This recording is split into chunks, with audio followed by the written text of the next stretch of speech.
What's poppin'? All right, let's talk about Kwame Brown and Charleston White real quick. Real quick. So, as y'all know, this whole shit went left. Kwame Brown came on the scene. Basically had a bunch of groupies around him. I'm going to tell you something. A lot of you young men, you Gravity Takeouts, and a few of you other fellows, everybody's name he has called, um, all y'all shit gonna go left. This young man, Gravity Takeout, his wife had a miscarriage. The wife or girlfriend, I'm not sure, had a miscarriage all the day before yesterday. Now, I was confused when I got to the page because I saw he was home, but I saw like the bassinet like from the hospital with the blanket on it. So they were saying the baby was 5 months, and I'm thinking, well, did a 5 month old baby pass away? And they showed the little baby footprints and everything, right? But come to find out, the young lady was 5 months pregnant and she had a miscarriage. Okay, I find out that while she's having this miscarriage, this motherfucker is at the hospital.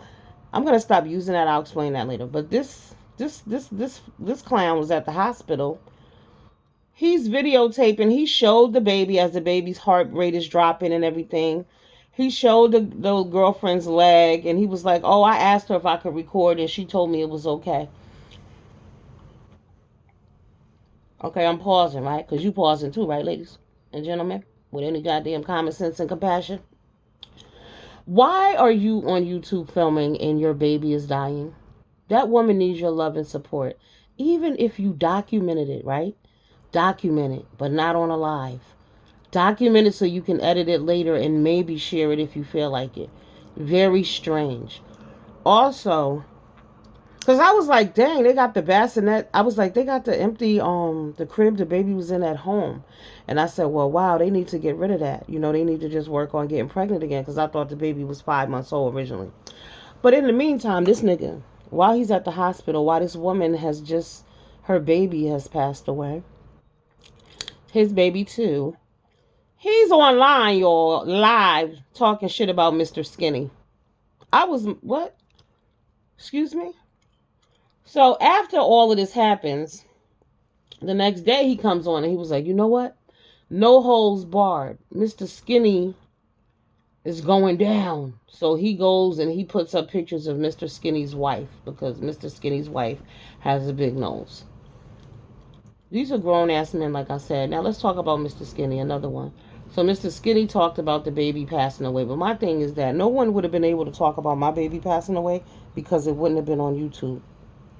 You put that kind of bullshit up here when you in the midst of beefing with motherfuckers. Now, apparently, everybody know that Mr. Skinny is with the fuck shit. He talk about people, mamas and children. He's very childish and immature. That's what these people say. I don't know Mr. Skinny like that. I did leave him a comment, though, and told him and Gravity Takeout need to grow the fuck up because they do. Because basically, they're fighting over Kwame. Kwame is the common denominator in a lot of the bullshit because everybody wanted to ride Kwame's dick, right? But now shit done went left because Charleston White has showed up on the scene. They was riding Charleston White dick so hard, y'all, that I thought Charleston White I thought Charleston White was like a college student who was doing charity work and shit, because I ain't never heard of him. I thought this was a young man, who was bout it. Charleston White is an old ass motherfucker and he messy too. Okay. So anyway, so now they was all fighting over Kwame. Skinny mad. He acting like a scorn lover on here. They talking about each other mamas and children's, and Kwame went as far as to, because they were saying that Kwame's mom was a prostitute or some shit in Georgia and all this, right? Because Tommy Sotomayor is also beefing with them. They're all in this together, a whole bunch of bitch niggas. See, they don't understand that they all bitch niggas, okay? Because when you lay down with dogs, you catch fleas too, bitch. Right. So if you fucking with a bunch of bitch niggas, what does that make you? And I don't even want to call them bitch niggas. I'm calling them bi niggas because bitch niggas insinuates that they're like bitchy and catty like women. No, these are bi niggas. These are straight niggas who act like bitches. Bi niggas. Okay? So, a bunch of bi niggas who hate women. They all hate women, right? They all talk shit about women because think about it. Everybody's disrespecting women. You disrespecting a woman who just lost her baby. But again, black men have a problem with sexuality. and respecting the women and respecting vagina and respecting everything. And black women, we got to stop allowing that bullshit, for real. Anyway, so back to these rejects. So yeah. So now you got Gravity Takeout talking about how he's gonna, he's going after Mr. Skinny. The gloves is off, basically. But like I said, when you fuck with people who ain't about shit, right? You know that you're going to have to stoop down to their level. So if you truly believe that you are a person of a certain standard, some people you don't argue with or fuck with at all. But the reason why a lot of this shit is really unbelievable because Mr. Skinny been Mr. Skinny from my understanding. He always pop shit about whoever he want to talk shit about.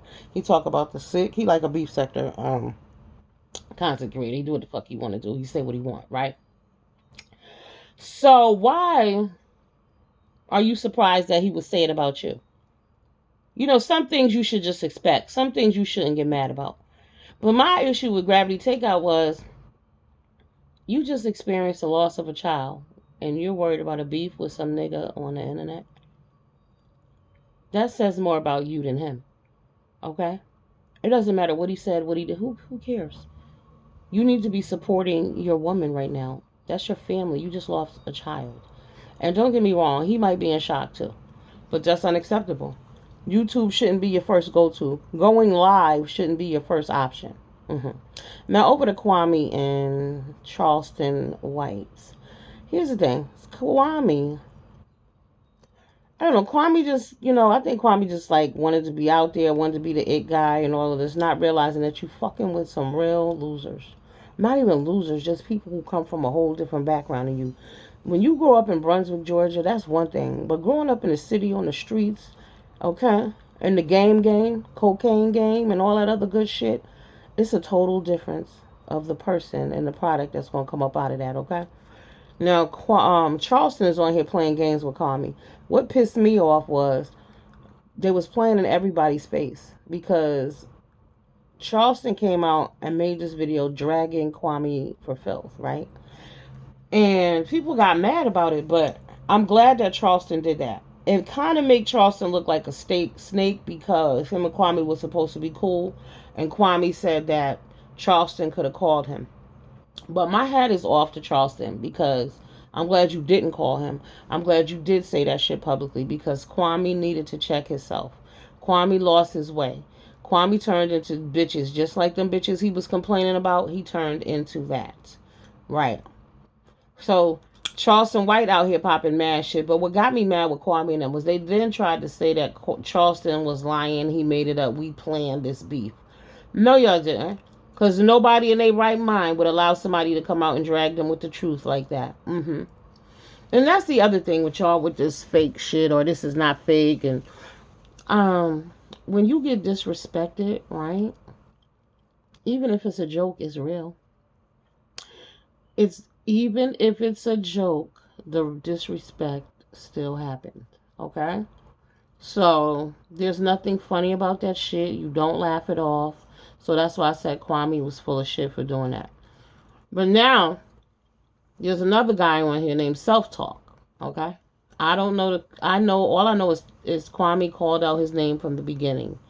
But Self Talk done lost 3 pages and he keep getting flagged. And now they're saying that Self Talk, Jim's somebody, and Forgotten TV are all down with Mr. Skinny now, right? But see, Kwame, you was playing with unloyal people. They don't know you. They don't owe you shit. And vice versa. Right. But I think in a sense you might have thought you was playing them and maybe you was smarter than them. Now I will say this. Y'all all need to be thanking Kwame because a lot of y'all motherfuckers ate off of him. Those videos that he allowed y'all to put out, no other content creator would do that. They will flag your shit down. He didn't do that. Y'all some ungrateful bitches. All them checks y'all got and y'all disrespected him after he helped your asses. Whether you agreed with him in the direction that he was taking or not, there's a way to bow out gracefully. But you don't bite the hand that fucking feeds you. And Kwame looked out for a lot of y'all. For real. You know what I'm saying? It never crossed my mind to use his videos and stuff because I'm not a dick writer. There's the difference. A lot of y'all are dick writers. A lot of y'all wanted to be down. A lot of y'all want to be his best friend. And you're not. A lot of y'all, see you women on here, throwing yourselves at him and all of that good shit. It's never going to happen.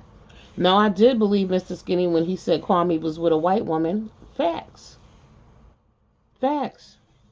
I don't know if this is true. Somebody else was, I said, well, what is his baby mama name?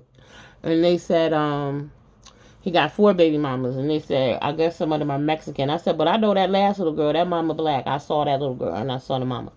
But, you got to remember, he talks disrespectfully about women as well, but you got 4 baby mamas. That says more about you than those women, bruh. Right. See, these Negroes don't check themselves. See, what happened was a whole bunch of negative Negroes came together and they put all their negativity in one pot and then the shit tasted nasty. Everybody got food poisoning. Right.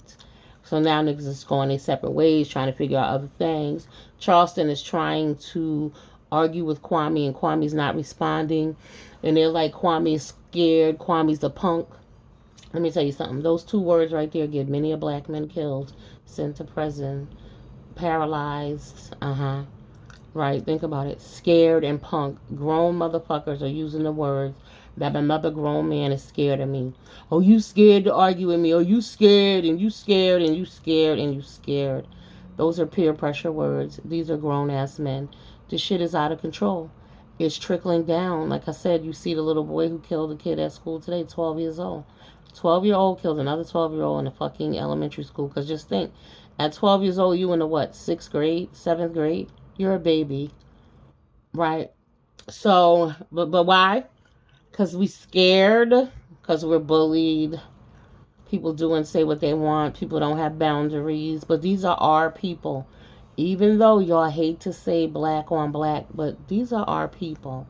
Those 2 little boys are our people. Look up the story. It happened in South Carolina. But it's that petty, childish bullshit. These people also, Charleston and the Kwame and them of the world, y'all put yourselves out there as community activists and we're about positivity. But then on the flip side, y'all get y'all ignorant asses up on here and y'all making money and shit and y'all acting like fucking fools. The sad thing is that in our community, that is what we celebrate and uplift. Ignorance. Stupid shit. Antics and foolery and fuckery and clownery. That shit is funny. Nothing against Charleston White, but I mean, some of his behavior, I was just like, I wish y'all could see my face, but I was like, really? Now, I knew some kids like that in elementary school. 2 of my homies. One of them went down and did 25 years. Did them all. Right. He was just like Charleston. Behaviorally. Right. So, right. He does positive things, but his behavior is not something that you guys should be uplifting and projecting and putting on a pedestal like he's the greatest fucking thing since sliced bread. Right. Think about it. Think about what he's doing and saying right now. Y'all promoted this man. Kwame, like I said, I didn't know who the hell Charleston White was. But Kwame was like, oh, we're going to have like the great Charleston White. I thought Farrakhan was coming on the damn show. I didn't know. And lo and behold, it's this dude. And like I said, I like him because, me and him have a lot of similarities, just the way we rock and get down. But I'm going to call it how I see it. So, you put him up on a pedestal. You've seen all his videos. You've heard all the crazy shit that he says and does. And y'all promoted it. The same with Mr. Skinny. There's no difference between Mr. Skinny and Charleston in a sense, as far as that mouth goes. Y'all put him on a pedestal, you promoted it, and you uplifted the bullshit. Kwame got all these little dudes, these little minions running around. Charleston call them, what, Kwamites? They could be called the Kwaminians. Because it is a go along, get along gang. Right. Like Kwame, I noticed, that's why I fell back a while back. But Kwame came out talking about the go along, get along gang, not realizing that I think the go along, get along is gone now, thank God. But he was sitting around a bunch of people who was going along with him just to get along. All them content creators that he thought turned on him, they didn't turn on you, Kwame. They never were with you. They were going along to get along, bruh. See, that's why you got to be careful when you're saying shit. You got to apply it to your own life first. You got to see it in you When you pop that shit, you gotta always be having your mirror out, reflecting, looking in your own life. So you had your own go along, get along gang.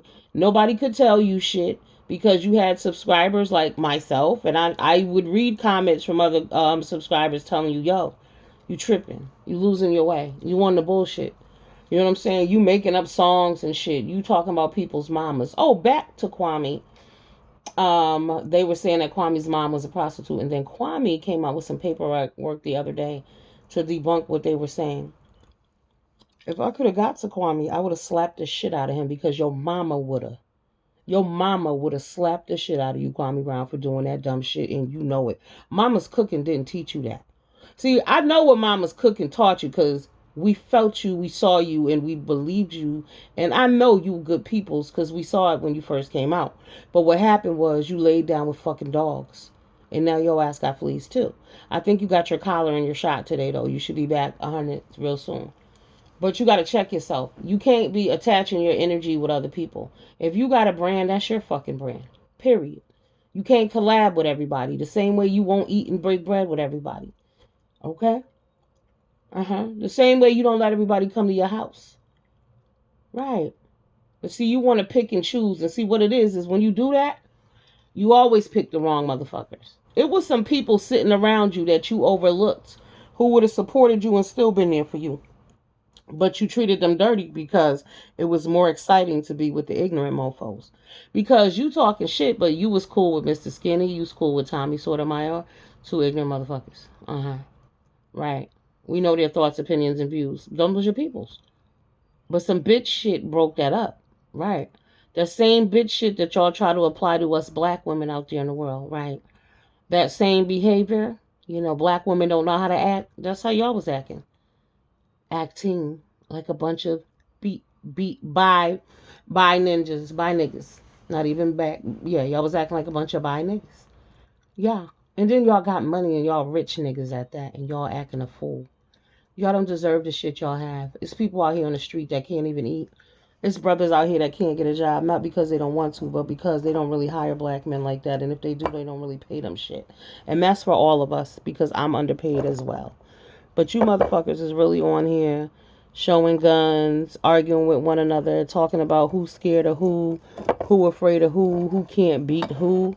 You Negroes are in the 8th grade, but y'all are grown-ass, old, tired, dusty men. 40 and up. 40 and up. Instead of talking about other people, put that energy on yourself. Like I said, to all the smaller channels that have attached themselves, y'all fucked up. Hopefully y'all will bounce back from this, but y'all pretty much fucked up by doing that. Because you made it all about him. What is your content? What do you do? Who do you talk about? Because Kwame can come and go. He gonna be all right. And then y'all counting his money. I know why y'all mad, but you can't be mad, y'all. I mean, it has never made any sense to me why motherfuckers who taking the bus would be donating money to some nigga who got a Benz, a Porsche, a Bentley, a mega preacher, an NBA star. Of course it makes no sense. But that's what poor people do.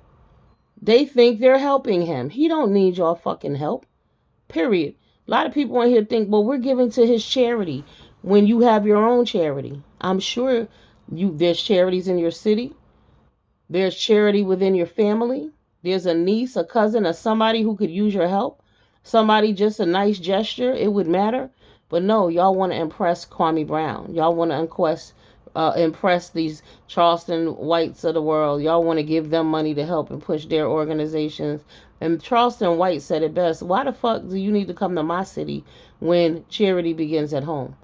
And that is a true statement. Right, a lot of y'all riding Kwame down and what Kwame's giving and Kwame's doing. Go down to your local shelter. You don't have to ask. People need shit. Go buy some socks. Go buy some shoes in random sizes and drop them off. People need that shit. You don't have to get on the internet and pretend you some goddamn philanthropist, and you're not. Riding Kwame Brown's dick. It's sad to see all these black men on here acting a fool. But I'm glad that Kwame pulled back, because Kwame is the Kwame was the common denominator in a lot of the bullshit. And it is what it is. Now, did he intentionally do that? I don't think so. I think things just got out of control. But he was trying to be the cool man on campus with the wrong people. You laid down with dogs. Period. Look how you getting treated. Look how you getting talked about. See, but if you didn't fuck with them people, you wouldn't even have to worry about that. It don't happen like that. Nobody would have the ins and outs of your life. That's why you can't be friends with people. See, Kwame had that disadvantage also because he was in the NBA draft straight out of high school. He didn't have time to grow up like and really experience, how dirty people would do your ass and how people would treat you. He didn't get all of that. Remember, he been living his life, minding his business, doing whatever he's doing, and then bam, he ends up on YouTube amongst a bunch of fucking middle school, high school thinking ass people. So bam, it's middle school and high school all over again. And that's exactly the behavior that you saw. It was like the jock, the number one jock at school, and all his flunkies. And that's exactly what this was. All his minions, right? We need to keep our eyes open, okay? And your ears open and your mouths closed. Shut the fuck up. Pay attention. Stop wanting to be down with everybody. You don't need a team. You are your team. You have two people on your team. You and Jesus. Or you and whatever God you serve, okay? But you putting your trust in man and you bigging up people and you think these people care about you. You hear people talking shit about other people. You've seen it. You sat there and then you think they're not going to do it to you? Really? Because disrespect is disrespect. You know what I'm saying? Now, don't get me wrong. Y'all know I would cuss a bitch out quick. But there's just some things that I'm not going to say and do within that cuss out. I'm just going to let you know how you've offended me and what you can do and where you can go and what you can get. But we ain't going no further than that. I'm not going to go back and forth with you every day because it diminishes you as a person. Like I said, y'all do these skits. In order to do a skit, you got to study this bitch. And you got to imitate them. You've been watching all their videos. You know what I mean? And y'all looking like bitches. Y'all are grown men not having real conversations. Period. About anything. And clearly you're not. We can tell by the conversations that you all are having on here that y'all are not talking about no real shit. Y'all are blaming women. Right. Instead of addressing each other. Because what I saw with all this man, all y'all old dudes on here, y'all arguing, y'all kikiing, y'all talking about each other mamas. I mean, like I said, when Kwame brought that report out to debunk what they said, man, I wanted to slap him, not like Will did Chris, because that was some weak shit, but I mean, like, really knock Kwame's socks off his fucking feet. What is wrong with you? How dare you disrespect your mama like that? These niggas is already talking shit. She wouldn't give a shit. If she was alive, she would tell you to fuck them. And she's dead, been dead. It's crazy. And then they got the jokes going on because Kwame's father murdered a woman, right? So they all laugh and joke that off like it's not a big deal. Then they laugh about it like it's not a big deal, as if it's not happening every single day to our women and our children and black men too. The immaturity level, I mean, motherfuckers are like on a 0.6 for maturity. Cause I'm just lost. And notice the dudes who talk the most shit about women, they're single. And the reason why they're single is because they bitches. No woman in their right mind with an ounce of dignity, self-respect, and self-love will put up with this bullshit. I couldn't come home and my man is fucking online for 4 hours arguing and complaining about some other niggas who was talking about him. And I'm over 13. Y'all have a good night. Leave me some comments. Deuces.